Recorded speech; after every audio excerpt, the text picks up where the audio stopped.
Hi guys, good morning. I just wanted to come on here and tell you guys about what happened recently. We had a couple of people we had to let go. I want you guys to understand why, because I don't want there to be an issue or a problem with morale.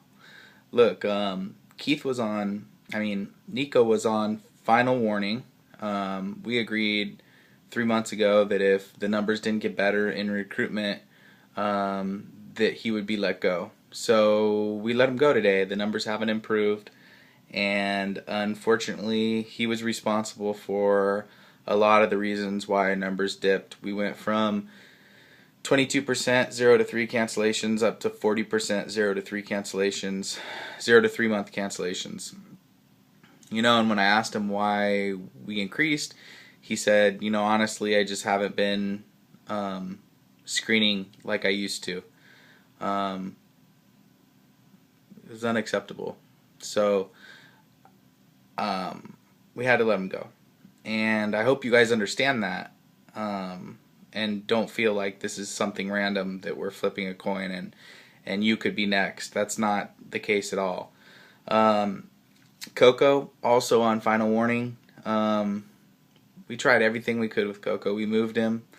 He was in recruitment first, then he went to HR. We absolutely love Coco. Unfortunately, he was on final PIP too. He made so many mistakes. And this last mistake, he jeopardized something pretty important for a VA, and it just couldn't be overlooked. So that was a tough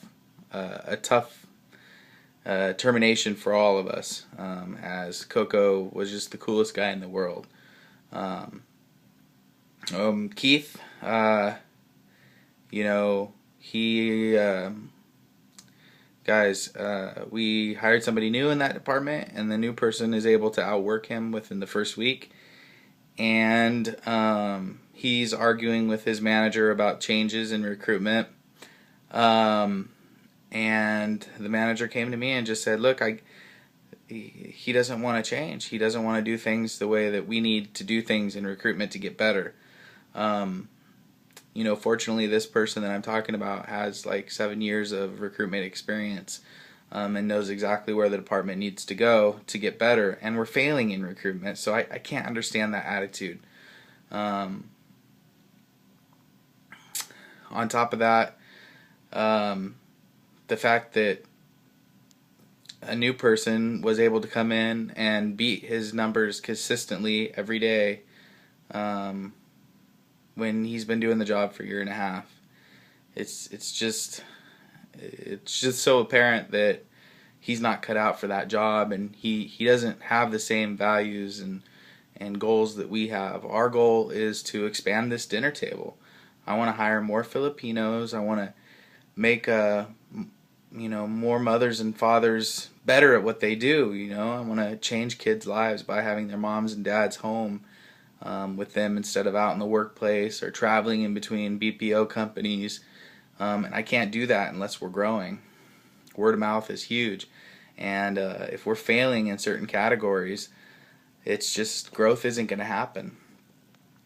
So, our goals of meeting, 500 VAs this year, 100% video, reducing cancellations, reducing resignations, and keeping a profit margin of 15%. Those goals, they're definitely tied to performance, and in each and every department, and not only performance but attitude. And if you don't have the right attitude, I can guarantee you won't have the right performance. And unfortunately, these guys, they didn't have either. So when we talk about this, I want you guys to understand, again, this isn't something random. You guys shouldn't be worried for your job unless you're on final PIP, final warning. You shouldn't be worried for your job, and unless you're, arguing with your manager daily. You shouldn't be worried for your job. The company is very healthy and very stable, and we don't have any plans to cut anyone. And that's it, you guys. So I want to thank you very much for your hard work, and enjoy your weekend and take this time to relax. And I hope that this video helps you guys understand what's going on.